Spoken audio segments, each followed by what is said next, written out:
Quite a game last night. James Harden's not happy about the outcome. On the other side of things, Kyrie Irving and the Celtics are feeling pretty good. Let's talk about this thing. We have to start with the first quarter, where it was an overwhelmingly good performance for the Houston Rockets. Everything was going for him. James Harden was putting Al Horford in the torture chamber. Harden says that his favorite thing is getting a big man switched onto him, and then he goes to work in one-on-ones. 3 different possessions, Horford was on the MVP candidate. Didn't have much of a chance on any of those opportunities. And then this one here was Jason Tatum. Harden was very comfortable nonetheless as he gets it down to Nene. Not much resistance going to the basket, and if you allow him to just be comfortable, then you're not going to have much of a chance of stopping this high-powered offense that Houston has.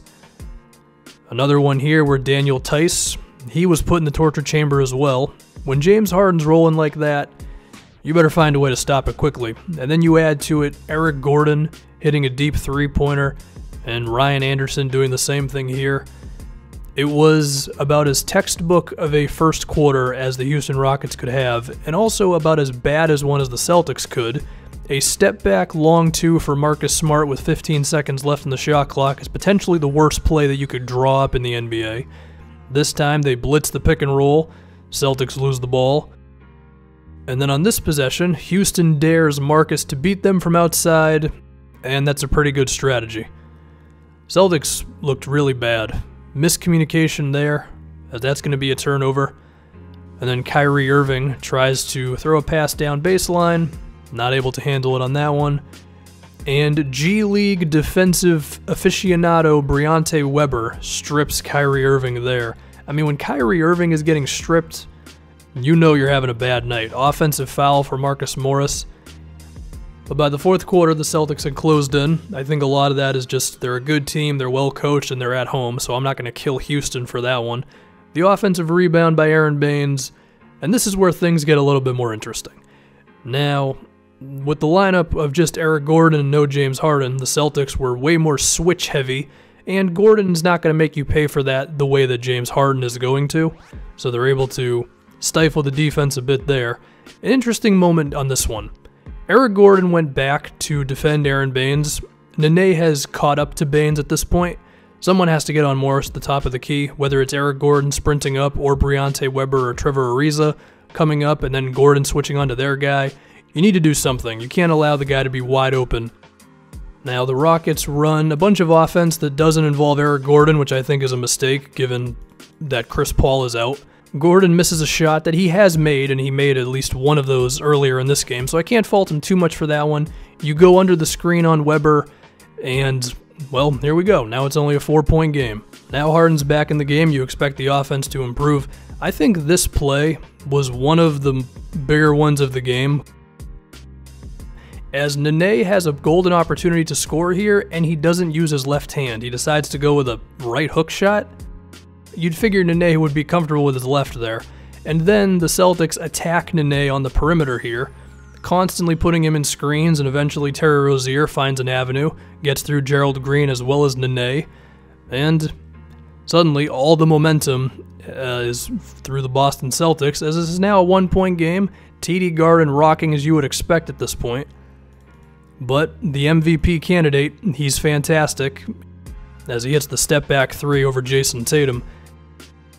In the game right now for Houston, there is Ryan Anderson. The Celtics will look to attack him more than once as he gets beat in a closeout against Marcus Smart, and then that creates the rest of the offense with Tatum getting a hell of a finish inside. Now, James Harden with a head of steam going to the basket is a scary thing. Marcus Smart able to stop his momentum just enough. Luckily, Harden did not catch Eric Gordon wide open in the corner there, or that could have been a guaranteed 3 points. Now the Celtics pick-and-roll defense, which was really impressive. Their ability to have their big guys either show or step up for a split second to stop James Harden and then allow the initial defender to get back to him was pretty impressive in this fourth quarter for them. We saw it on that possession. You're going to see it again here. Jason Tatum steps up for just a second. Rozier gets under the screen, cuts James Harden off. Then we get PJ Tucker. Al Horford and Terry Rozier trap him. Horford backs up, And now Harden only has a couple seconds left, but he's James Harden, so he makes the shot anyway. He's truly a special player, and Houston is never out of a game with him. They attack Ryan Anderson in the pick and roll again. Tough finish over PJ Tucker. Celtics not going away. I like what Houston did here, where they had Ryan Anderson set an early screen for Harden. It didn't really result in much.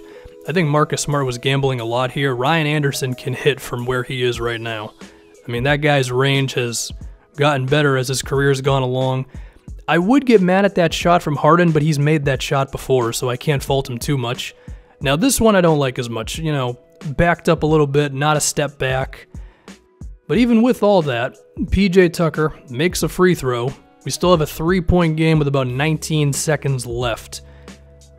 A really good play drawn up by Brad Stevens here. He has Al Horford set a screen for Marcus Smart, forces Tariq Black onto Marcus, shooters all around him, and that is going to be a 2-pointer with not much time taken off the clock.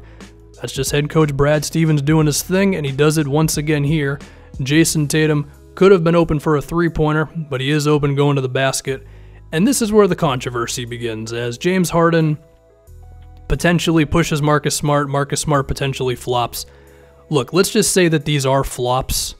Well, then of course we get the Al Horford score on the post-up. Let's say these are flops by Marcus Smart. Could that have dictated the outcome of the game? Potentially, because if you give a team like Houston with this offense 2 more possessions, you know, they could have hit a 3, they could have got fouled, who knows. But there was, 47 minutes and, 50 seconds of basketball played before those 2 particular moments? We can't act like this entire game was dictated on 2 bad calls. But nonetheless, yeah, I mean, there's going to be some controversy around those, and I understand it. A great game, and one of the more fun ones of the year.